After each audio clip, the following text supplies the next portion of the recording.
get started, I'm Sue Shearer. I'm the nurse here at the Edmonds Waterfront Center. Even though it says Michelle Rutan, I borrowed her computer. She's also here. And I'd like to introduce Megan Ellison, who is our dietitian extraordinaire. She comes from Sound Dietitians, and she's going to talk to you today about protein in your diet. And I'm going to have her tell you a little bit about herself. Go ahead, Megan. All right, welcome to the first cooking demo in our new teaching kitchen here at the Waterfront Center. Thank you for being here. Thank you for being on time. You're going to get the recipes from the class today for being a participant and being on the call today, so you'll get those in the future. We will email them to you. We're talking all about protein today. My role as a registered dietitian nutritionist is to talk all about nutrition. I'm also a certified diabetes educator, so I'm also always thinking about blood sugar control and heart health. So I might a whole day of eating, focusing on different kinds of proteins. And we're gonna go through breakfast, lunch, snack, dinner, and even a dessert. So we have a lot to do in the next hour. So thank you for your attention, and ask your questions. So we are gonna be monitoring that chat box. So if you have a question or a comment or an idea, please let us know that, because then we can really learn from each other. And I might have some questions for you throughout the class today, so be listening for those. All right, we're gonna start with breakfast. Breakfast is often a hard one for us to get enough protein in. Sometimes we focus on just cereals at breakfast, or like just toast at breakfast. And what we know is that we actually want to be spacing our protein intake as evenly over the day as possible, especially as we're aging, because we actually have a little bit harder time making that muscle, especially over age 65. We start not having as much of that muscle building happening. So we actually need the protein spaced throughout your day in order to kind of overcome that resistance to building muscle. And eggs are considered the perfect protein. So we're gonna use a couple eggs in a mug here, and we're just gonna pop this in the microwave. It's just omelet in a mug. I'm gonna spray the mug with a little bit of spray. You could also use a little bit of butter, just so it's non-stick in here. And then I'm gonna crack 2 eggs in here. 2 eggs is nice because it's about 14 grams of protein, and then I would probably pair this with some toast or like an English muffin. And the toast or English muffin, especially if it is a whole grain, is gonna have a little bit more protein in it. So just go ahead and beat those eggs up with a fork. I'm gonna throw in a little bit of salt and pepper. This is actually a grinder that has both salt and pepper mixed together in it, just to make it easy. Throw a little bit in there. And then the other thing that we oftentimes don't get enough of at breakfast is actually vegetables. Sometimes we just don't even think about adding vegetables to breakfast. So we're gonna throw in a few little vegetables that I had just sitting around. So I've got these little mini bell peppers, which I really love because you can portion them out so well. So I'm just gonna slice one of these up into, I'm actually gonna kind of dice it. Slices first, and then we'll go crosswise into little tiny pieces, so they're like bite size. Throw that into our egg. And really whatever you want to put in here would be great. So I'm kind of doing a pepper. I've got some leafy greens, like spinach works really well. You could just tear it up, or you could chop it. Throw some of that in there. And then I want a little pop of some really good flavor. So I'm gonna throw in some black olive slices into here. I love black olives. Olives are really great for their olive oil properties in there, so very heart healthy. And I just had a few left over from a can that we had opened, so I'm just gonna throw those in there as well. And then, just for fun, little sprinkle of some shredded cheese in here as well. I think we have a question coming in. So if you're having trouble seeing Megan, please move your Zoom to speaker view rather than gallery view, and you'll see her in perfect form. Okay, so at the top of your screen there should be that little choice, speaker view, gallery view. Just look for that and click on the speaker view. All right, we're gonna pop this in the microwave for 45 seconds. Doesn't take very long. You do wanna cover it so it doesn't explode all over your microwave. Has anybody made breakfast in a mug before? It's kind of fun. Sometimes I do oatmeal in a mug in the morning.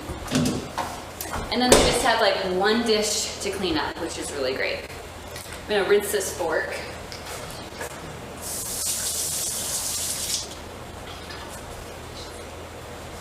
All right, we're at about 30 seconds, so we're gonna give it another 15 seconds and see how that is turning out.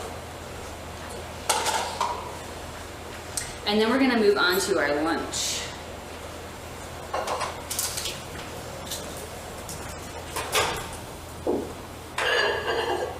Okay, this is, so if we can we do a top view, Chris, in like about 10 seconds? I just want to finish this up and show it to you.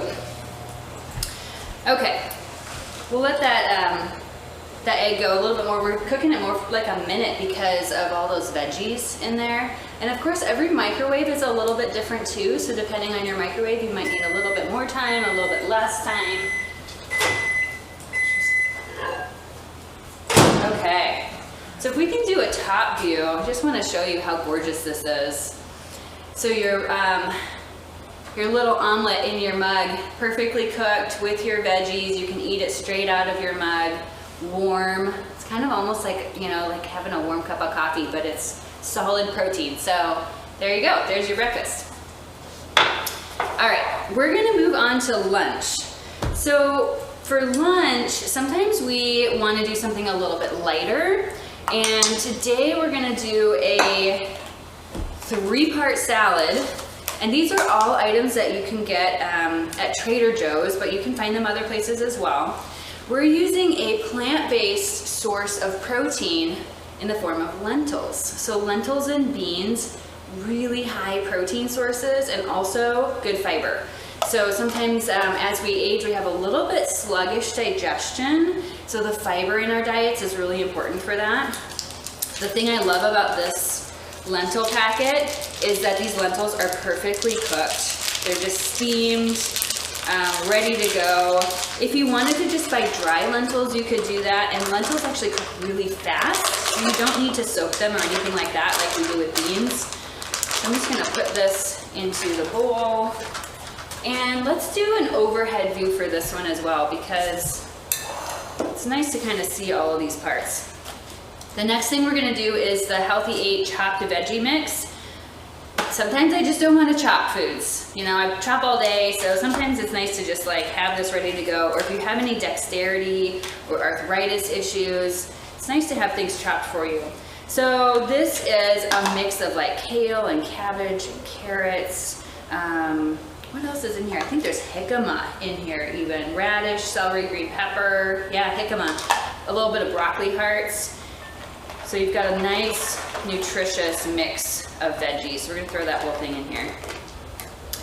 And then our third part is just a dressing. So this is a Greek goddess dressing. You can use whatever dressing you love. But what I like about this is the avocado in here. So you've got some heart healthy fats. So we're just gonna pour this over. Kind of eyeball it and don't use the whole dressing thing unless you need it. You might not need the whole container. Let's just kind of stir this up and see how this is going, how it's spreading around. This is gonna meld flavors and be better the next day. So if you wanna make this for like a potluck or, you know, a gathering, like have some friends over for lunch, if you're all vaccinated, this would be great. All right, yeah, I think that's enough. So we've got actually some dressing left over for a salad for later. So we'll save that for later. So that is like a 5-minute meal, and really high fiber, really high veggies, high protein with the lentils, and then super tasty with that dressing on there. Sometimes I'll even throw this on a salad. but you could have it just as is, because in and of itself, it's a really good pairing. Carbs and protein in the lentils, and then lots of veggies and fiber and color in the veggie mix. All right, so questions about lentils. If you guys have any questions about lentils, put them in the chat. One other lunch idea I wanted to just present you with, if we can do kind of that front-on view, is a can of lentil soup. So this is the Amy's Organic line. It's lentil soup, and the deal with soup is that sometimes soup is a little bit high in sodium. So we do want to be watching that in our diets. Now, depending on what your situation is, you might have been told to limit salt. Some of you might have been told that you need more salt in your diet. Sometimes as we age, we actually have some dehydration issues. So more salt might be appropriate for you, but just talk with your doctor or your dietitian about that. What I like about this particular line is that Amy's actually has a light in sodium line. So you can look for those words right on the front, light in sodium, or you can look for low sodium or reduced sodium right on the front of the can, and then you know that it's going to be a better deal than the original. So with the lentils in here, this whole can has 12 grams of protein in it.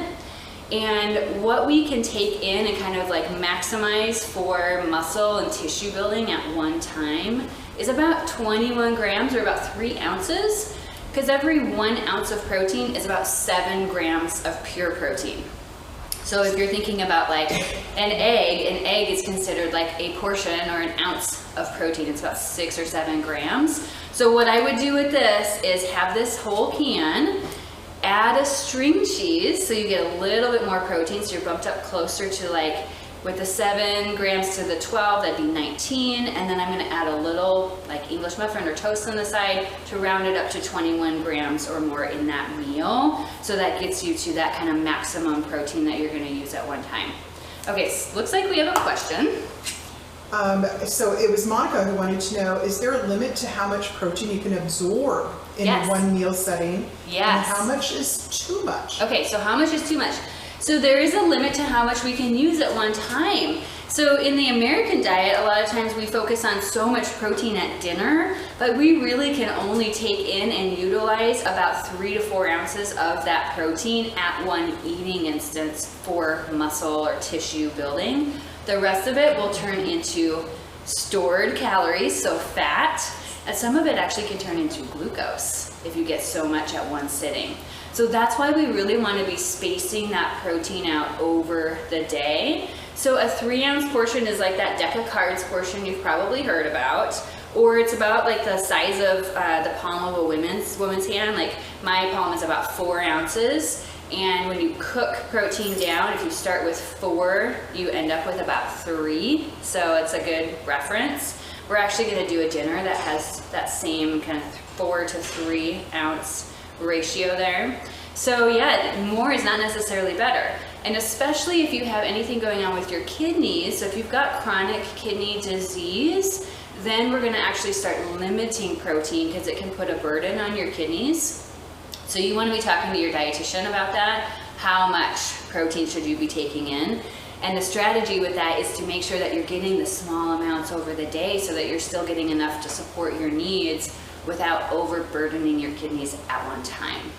Okay, we're gonna move on to happy hour. So we've done breakfast, we've done lunch, we're gonna go to happy hour.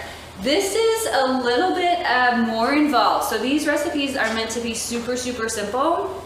So you really can do them in like 10 minutes or less. This one is a little bit more involved, but I will say it's worth it because it's so good.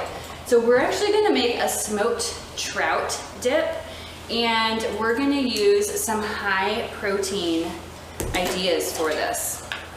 So one is a Greek yogurt. Greek yogurt is great because it's dairy, which naturally has protein in it.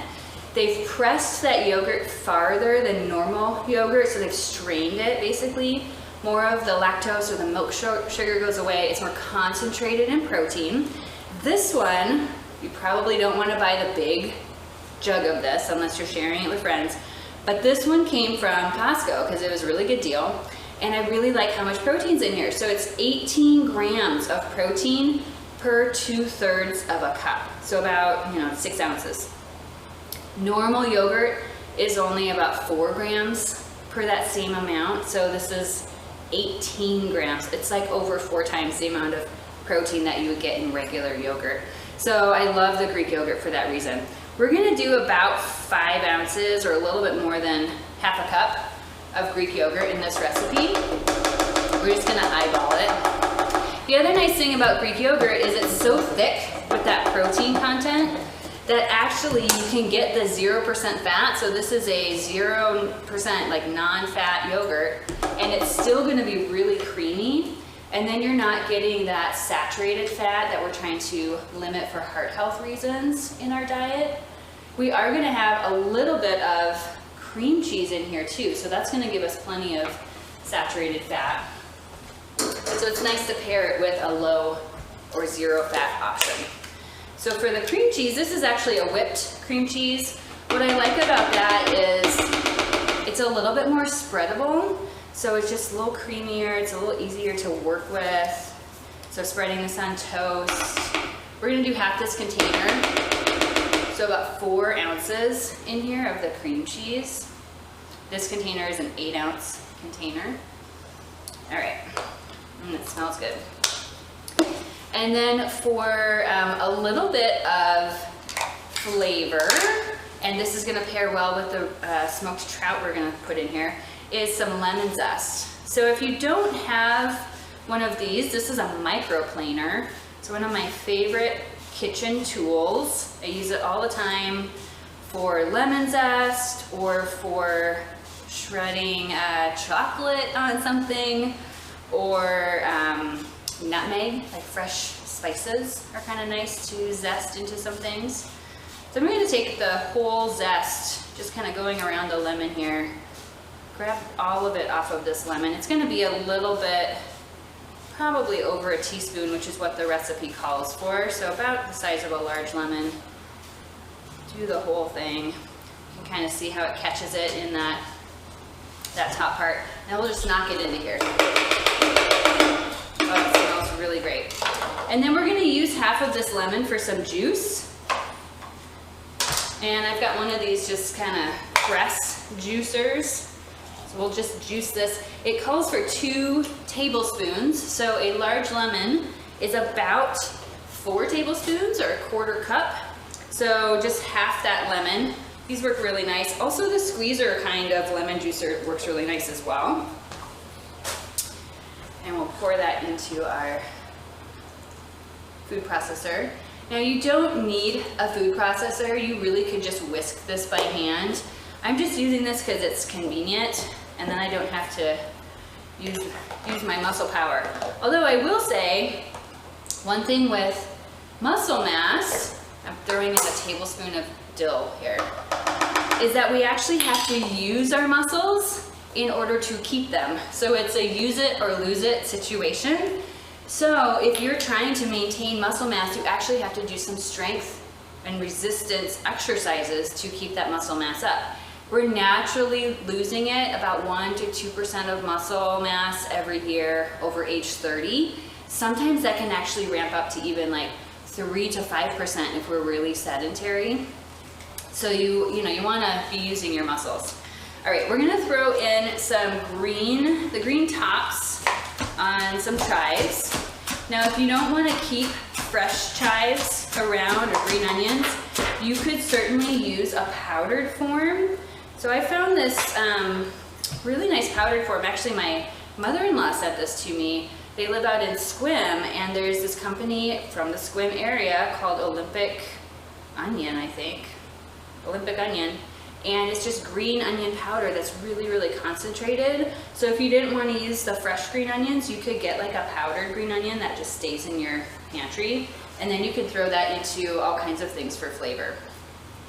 The nice thing about the tops of the green onion is that they are low in fermentable carbohydrates. So if you have any issues with digesting onions, or if you have any sort of like upset or bloating or belching with the bulbs of the onions, usually most people do really well with the greens. So if you love that onion flavor, but onions don't really like you, you can use the green tops and not have those digestive distress things happening. I'm also gonna throw in kind of the leafy greens and the parts of the celery, the middle heart of the celery that we oftentimes don't use. So this is just out of a bunch of celery. And some of this these middle stalks are really nice and soft. So we're just gonna chop these up and throw them in this for some green. And the celery gives it a little bit of a nice kind of bitter flavor to pair with the sweet from the dairy. And then the savory in the fish. If you had a different green, like parsley, that could work as well. And I'm putting more in here than what the recipe calls for, just because you can get away with that. You can put in more greens. All right, and then the most important part is our trout fillets. So I'm just gonna open up these cans. These came from Trader Joe's, and trout is really nice because it is a fish. So it's a lean protein, it's got good omega-3s, so those heart healthy fats that we have a hard time getting in our diet. These fillets are actually packed in olive oil. So the olive oil is another heart healthy fat. We're not actually gonna use the olive oil in this, I'm just gonna use the fillets. And then that smoked flavor just adds so much to the recipe. Usually if I was at home, I would give this little bit to my cats. They go crazy over the trout dip. So not the dip itself, but just like the leftover, a little bit of leftover from the trout fillet can. Trader Joe's also has some really nice canned salmon, nice canned tuna. And what I like about that from a protein source is it just stays good in your pantry all the time. So you can, kind of stock up, and then you don't have to worry about buying fresh meat all the time.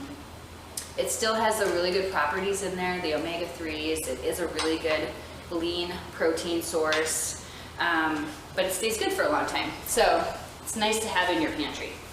All right, let's see if we're missing anything in this recipe. I think we got it all. The only thing that I would probably add at home, but I ran out of, so I didn't bring it, is some jalapeno flakes. So dried jalapeno, or just like a little dash of Tabasco if you're a spice person and like some spice.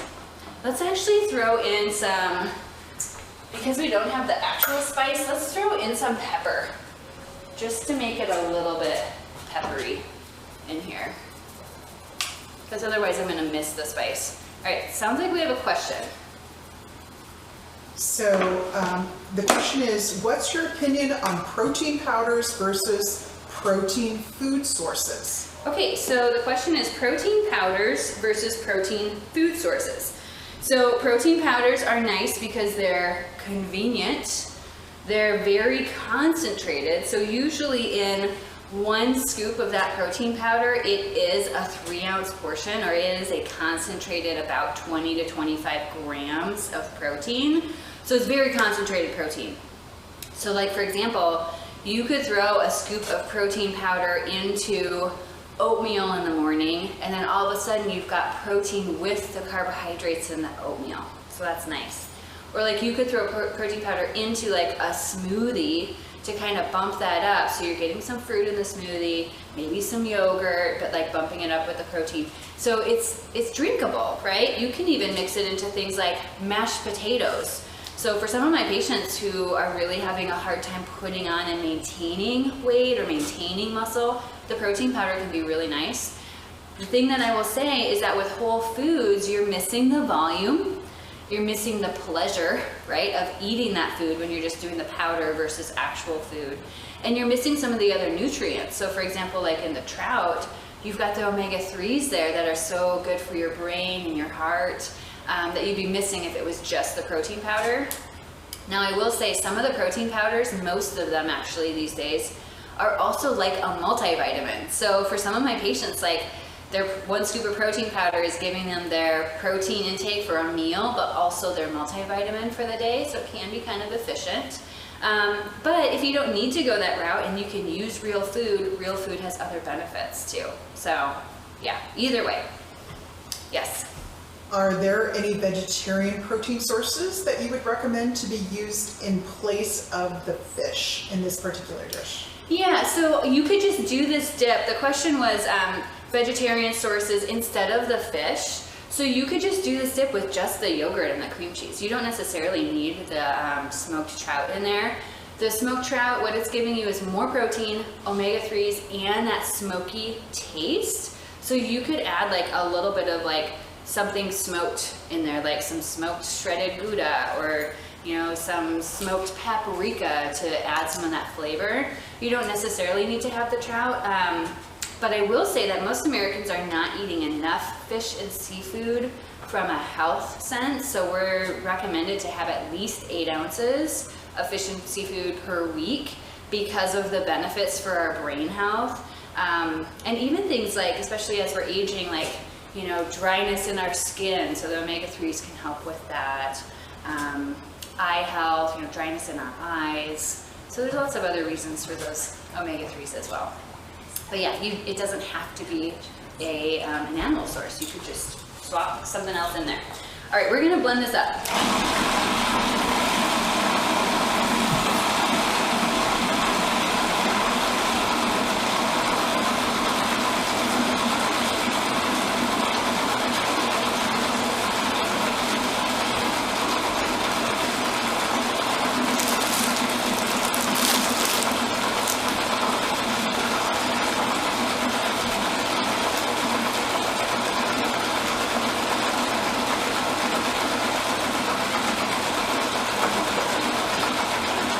Okay, this looks nice and incorporated. Let's just go ahead and throw this in a bowl. This doesn't last very long at my house. My husband actually came home last night and he said, "Trout dip?" I said, "You have to wait till tomorrow. I'm not making it till tomorrow." But he was craving it, so it's one of those things that you'll go through this, even though it looks like a large portion. Especially if you're sharing and you're having a happy hour, it's a really great thing to bring to a little gathering. It'll be a hit. All right, so we're gonna pair this with some crudité. So we've just got some vegetables chopped up, ready to go. So you could have your celery. I actually really like zucchini rounds, like instead of chips, as like a dipper for the dip. Put this out here, make a little buffet for people. And then some carrots or sliced carrots. I'm not a huge fan of the baby carrots just because I don't really like how they taste, but I had them left over from another cooking demo, so hopefully they will get eaten today. Or you could like saute them or roast them, they're really good that way. All right, so that is our happy hour. High protein happy hour. We're gonna move on to dinner. So we're gonna do a dinner that is a three-piece dinner. Super simple. Baby potatoes, I've already washed. We're gonna throw these in the microwave. What you wanna do with potatoes is just stick them a few times, just kind of roll them around so that they don't explode in the microwave. And what I like about the baby potatoes is you really can cook them quickly, and you can do your portion size. So you can, if you're cooking for 1 or cooking for 2, you can just, portion it out exactly what you want, and you're not making like so much at one time. I will say though that sometimes I'll do extra potatoes and then have them in breakfast the next morning. So like do a scramble with some of the leftover potatoes. We're gonna do some asparagus as well, so some of the leftover asparagus in breakfast the next morning with eggs would be great. But for now, we're just gonna stick these in the microwave on a paper towel. We'll just go for a few minutes, and then while that is going, it'll be about 5 minutes. While that's going, we're going to cook our dinner. And it's gonna be a 5-minute dinner. So, getting into the freezer here, one of my favorite dinner options, especially for thinking about fitting in that seafood, are these salmon patties from Trader Joe's. Or not Trader Joe's. Everything else came from Trader Joe's. These came from Costco, but you can find them at other grocery stores as well.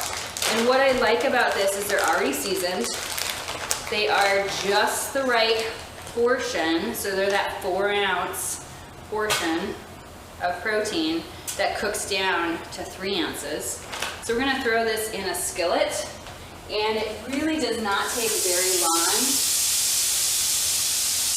to cook these salmon patties. It'll be about 2 minutes, flip it over another 2 minutes, maybe flip it one more time. They're pre-seasoned, so they do have a little bit of salt in them, but you don't have to do anything to it. You don't have to make a sauce, you don't have to think about flavoring. They're just good to go. So while the salmon is starting to cook, we're gonna go ahead and take our ends off our asparagus. There's a couple ways you can do this. So you can just literally kind of break them off, or you can use your knife to cut the woody ends off. If you're using your knife, you kind of want to go to the place where it just naturally cuts through. So if you're having if you're forcing it, you don't want to force it. Just go to the place where it will just easily glide through. Now I will say, if your knife is super dull, you want to hone it a little bit at home so that it works well. A lot of times we're forgetting to do that. And with some of these really skinny ones, you can just take the whole bunch and just kind of estimate. That felt pretty good. So if you don't want to have as much food waste, you could take the time to go through each one of those. Now I will say that asparagus is coming into season. So you want to be getting out there looking for it in the grocery stores in the next few months here, because it'll be fresh. And we're going to actually just saute this. So I'm going to cut this into more bite-sized pieces and throw it into a pan with a little bit of olive oil.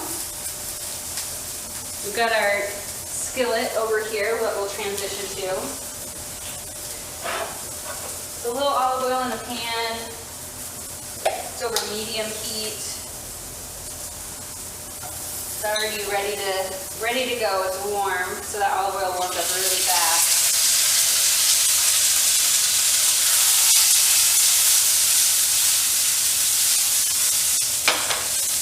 Okay, I'm going to add just a little bit of salt because it helps to draw out some of the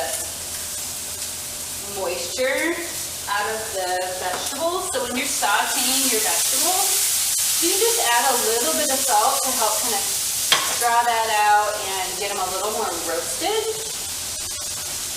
Let's check on our salmon. Ooh, that's getting nice and golden. And I like to just kind of flip meat every couple minutes. It helps to cut down on the carcinogens when you're cooking at higher temperatures, and it helps to actually more evenly cook the piece of meat through. So even if you're grilling, that's a nice tip to be flipping it on a more regular basis. We used to say sear your chicken or sear your steak, but we actually know that that's not true. So science, we learned some things. Now, depending on how much you like your vegetables cooked, you could do your asparagus just like this, where it's just kind of bright green and really still nice and crispy, or you could cook it down.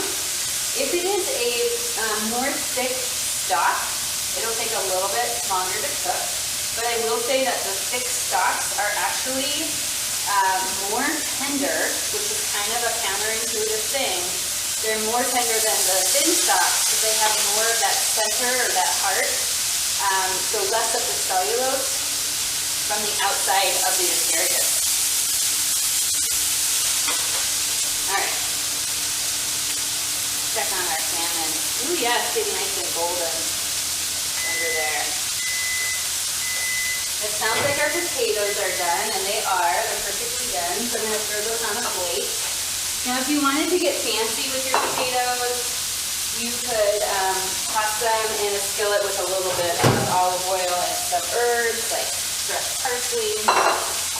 I probably would just mash these up with a little bit of butter or a little bit of that Greek yogurt that we have as a sour cream alternative.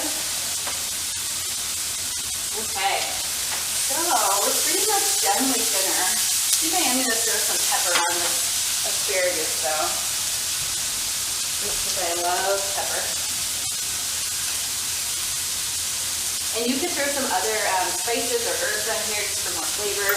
Even a little bit of that lemon, like maybe we should throw some of that leftover lemon juice in here just for fun, just to make it kind of bright.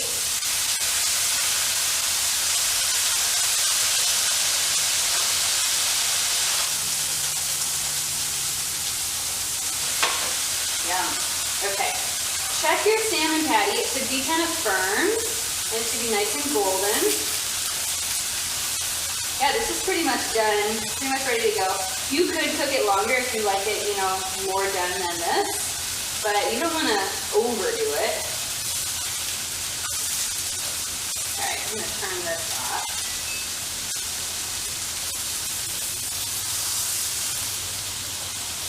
Okay, so there's our 3-ounce portion of protein. Let's put some of this asparagus in this bowl as well, about half of it. There we go. There's our easy 5-minute dinner. Okay. So let's move on to the best time of the day, dessert. Actually, I love breakfast. Breakfast is actually my favorite, but dessert is also fun. So for dessert, we're going to use that same Greek yogurt again.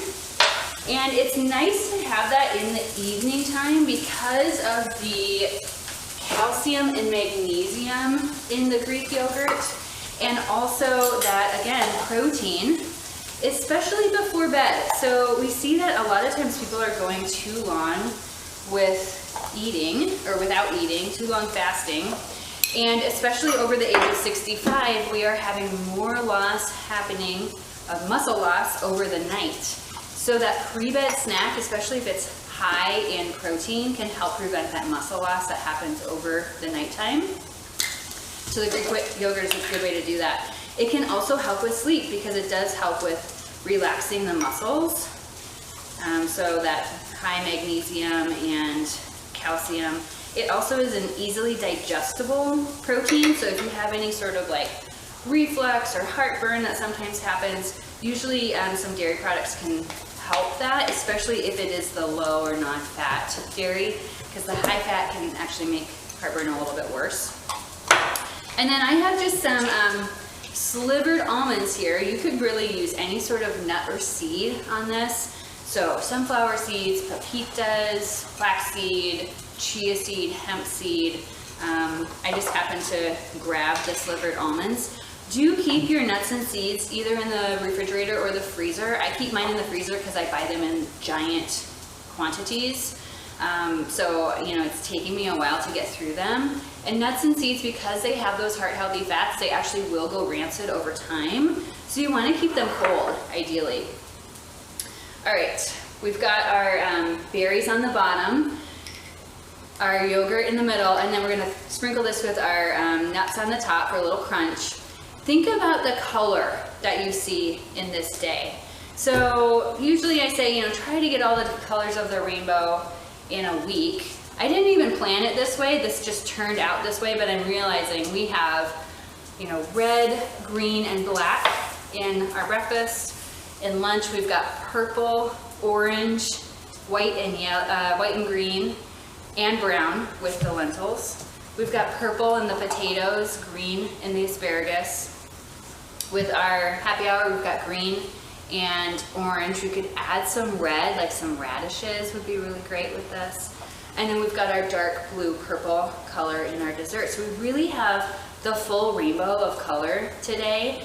And you want to be getting all those different phytonutrients, so basically all those plant-based chemicals that provide those colors, because they do great things in our body and they're antioxidant, and they actually feed our microbiome. So some of the phytonutrients out there, we're realizing that our probiotics, or healthy bacteria, feed on them just like they feed on fiber. So you want to be getting a lot of color in your day. So here's your little dessert. All right, let's talk about how this looks. Give me your feedback. And while you're doing that, I'm gonna make up a little bit of another kind of snack. So I'm gonna show you one of my other favorite snacks, just in case you want something a little bit different. So I'd love your feedback on all of these recipes. So I'm just gonna make up a little cracker snack. This could be a pre-bed snack, it could be an afternoon snack, a mid-morning snack, just basically the whipped cream cheese. Or if you wanted to use the trout dip on here, that would be great. And these are the seedy crackers. They're from Trader Joe's, but really any sort of like whole grain or whole seed cracker would be great for this. What I love about these is that they're really big and they're really crunchy. They have flaxseed and other seeds in there that are really great for the omega-3 content. And then we're just gonna slice up some tomato. I'm gonna rinse my knife here. I'm gonna slice up some tomato to top this with. This is one of my all-time favorite snacks. I will sometimes also do this for breakfast. So one of these is a snack. Two of them is more like a breakfast portion for me.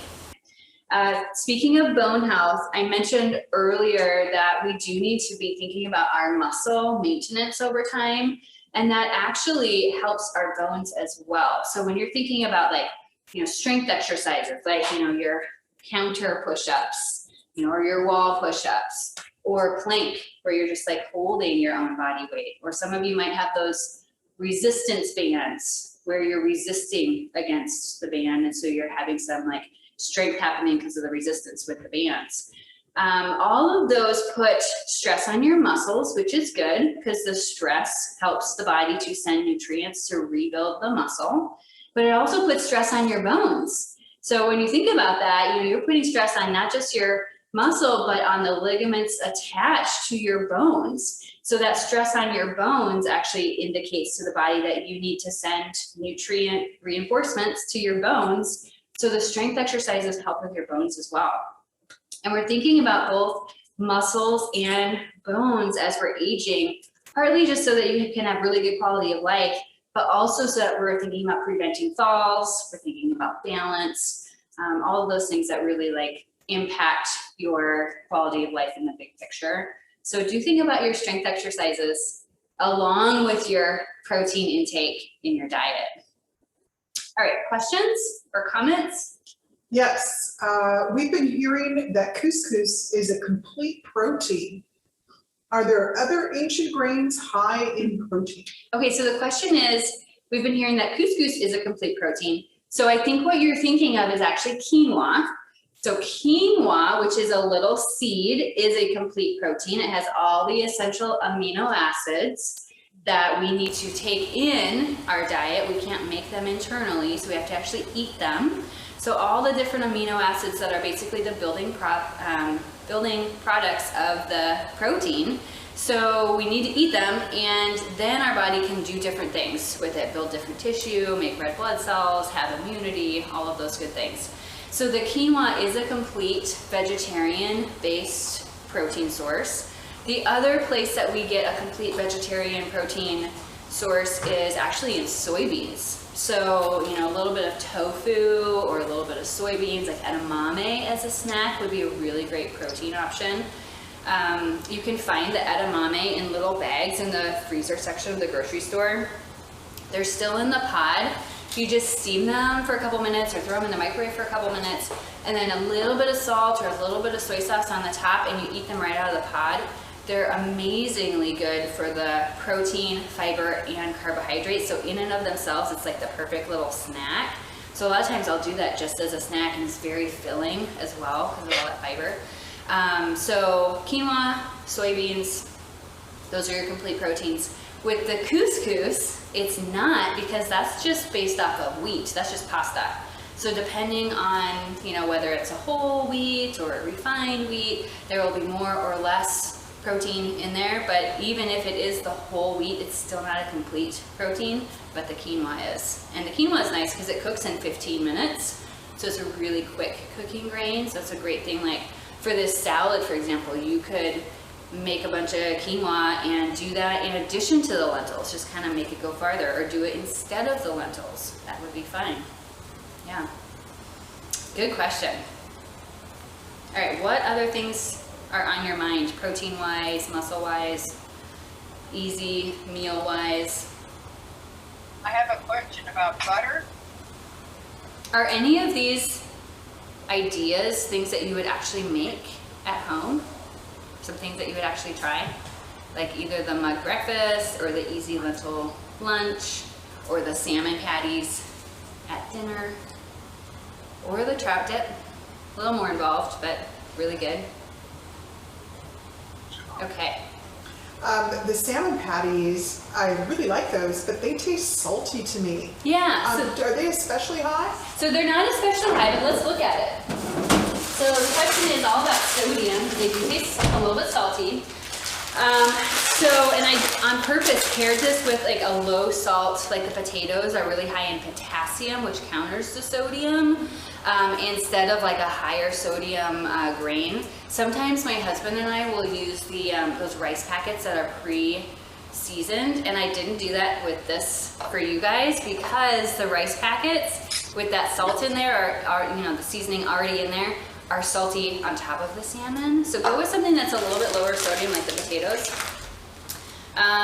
Per burger, 330 milligrams of sodium. So when you're thinking about like this meal, you've got 330 milligrams, you've got 0 with the potatoes, unless you put a little bit on. And then we added salt to the asparagus, but you could have basically no salt on the asparagus, use the lemon and the pepper instead. So really as a meal, this is a low sodium meal, even though it is a pre-seasoned option for the protein. So your sides really make a big difference with that. If you're getting less than 500 milligrams of sodium per meal, you're right on track for that 2,000 milligrams a day. If you've got 3 meals, 500, 500, 500, and then a couple snacks of 250 or less a piece, that keeps you under that 2,000 that we're kind of aiming for each day. So yes, they are seasoned, so they got a little bit of sodium.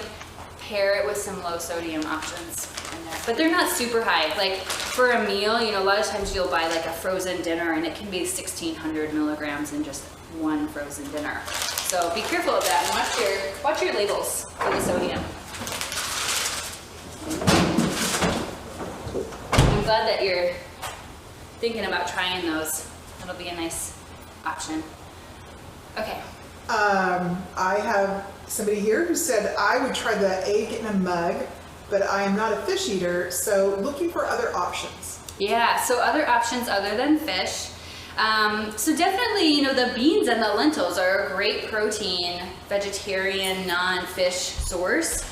So you could even do like, the lentils on the side here. You could do a mix of beans, like a 3-bean salad would be a really nice idea for just kind of getting different proteins from your beans. Of course, you could do something more traditional, like a small piece of chicken breast or a small, like a pork tenderloin. Anything that has loin or round in the name is going to be a little bit leaner. So like a pork tenderloin slice, that 3 to 4 ounces would be a nice addition or substitution instead of the salmon in this meal. You could do something like tofu. I know a lot of people haven't tried tofu, but I've got a really great baked tofu recipe that I have a little bit of like a glaze on it and bake it in the oven, and it's super tasty. So that could be an option. You could even do like dinner for breakfast. So I will probably take the leftovers from the asparagus and the potatoes, make a frittata, throw everything in a skillet with the eggs, cook it from the bottom up, and then stick it in the oven and cook it from the top down for a few minutes with the broiler. And then you can just slice it into wedges like a pie and have that as a breakfast for dinner. Maybe a little side salad with that. Then your protein source is really the eggs. So that'd be yummy too. Great question. So we're going to be doing more of these classes in the future. Do go ahead and look at the calendar and just stay up to date on what's going on with the Waterfront Center here, because there will be more things happening all the time. And we're looking forward to having you back in person soon, and when we can see each other and you could actually try the food. So today we get to eat it, and I'll tell you that it smells and looks really good, so we're gonna enjoy it. But we are looking forward to having you back in person soon and to more classes. So thank you for your input, thanks for your attention, and I hope that you will think a little bit more about protein, especially protein over your whole day. All right, take care everybody.